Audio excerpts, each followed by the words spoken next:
Oldies TV. In Jesus' name! In Jesus' name! In Jesus' name! Kaya lang po kasi nahihirapan.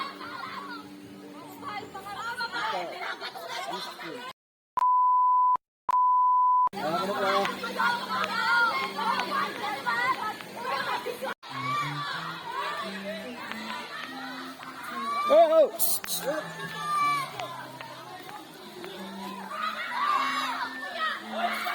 Jesus' name!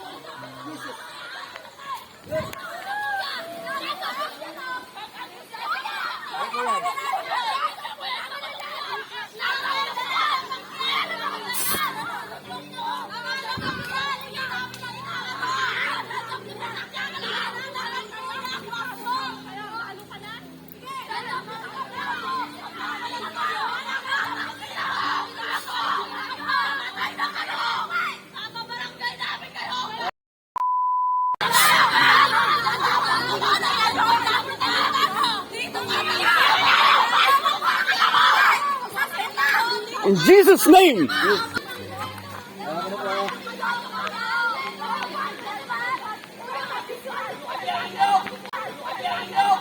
Ano ba nangyari?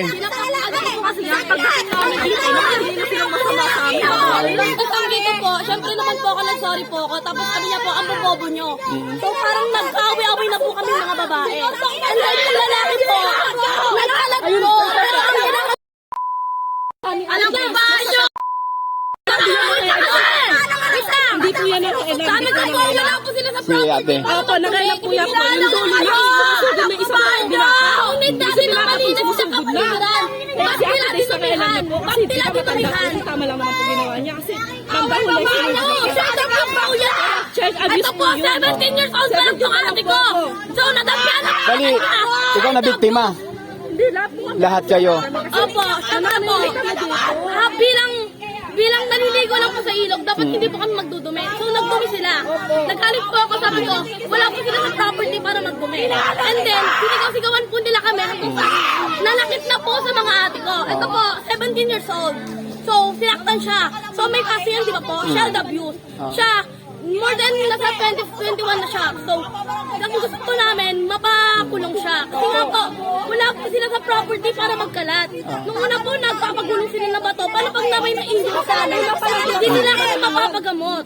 Wala po dito malapit na ambulance kung may matatamaan. So, sila po sila. Kuya, nananahimik yung kahoy, nilaglag nila sa tubig. Ito po, 16 years old po siya. So, ang gusto lang po namin nun, tapat po niyang pangalan hanggang sa ipapa-vlogger sana sa barangay. Kasi po, tayo, bilang naligo lang sa ilog, kailangan nating maayos sa kapaligiran kasi tayo rin po yung nakikinabang. Ako, nagalit lang ako kasi, syempre, paggalang lang po sa kalikasan.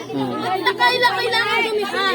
Hanggang sinaktan niya na po kami, siya tapos po yun po. Makikita nyo ba kung sa taga saan siya? Opo, nakikita po namin siya dyan, doon banda lang yung sabi. Ang gusto lang po namin tanungin yung pangalan hanggang sa, syempre po nakasakit na sila eh. Opo. Ayun, alam mo po na yung dito niya. Muntikan na nga kami. Yung ate po namin nakaupo lang doon, hindi po namin pinapaano kasi nga bata-bata, yung mga babae lang.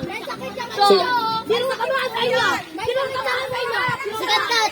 Sikat-kat silang pang sikat-kat. Okay na po kuya. Diyan po kami, pinagtutulak ba naman kami? Tama po ba yun? Nasa tama naman po kasi kami. Eh tapos yung ano po, girlfriend na yan. Ayan po, pumapalakpak pa po yung babae na yan. Ang tinatanong namin, babae po kasi na yan. Pumapalakpak na. Tinalo pa po sila ng isang babae na kasama nila. Kung sino mas Ano, magre-report na lang kayo sa may barangay kaysa magkagulo pa lalo. Ha? Wag na. Request na lang. Ate ko kasi tayo, lumi mo sila, babae po sila, lalaki mo.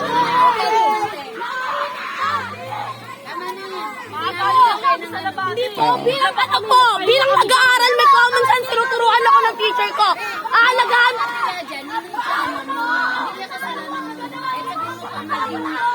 Hindi po. Ito,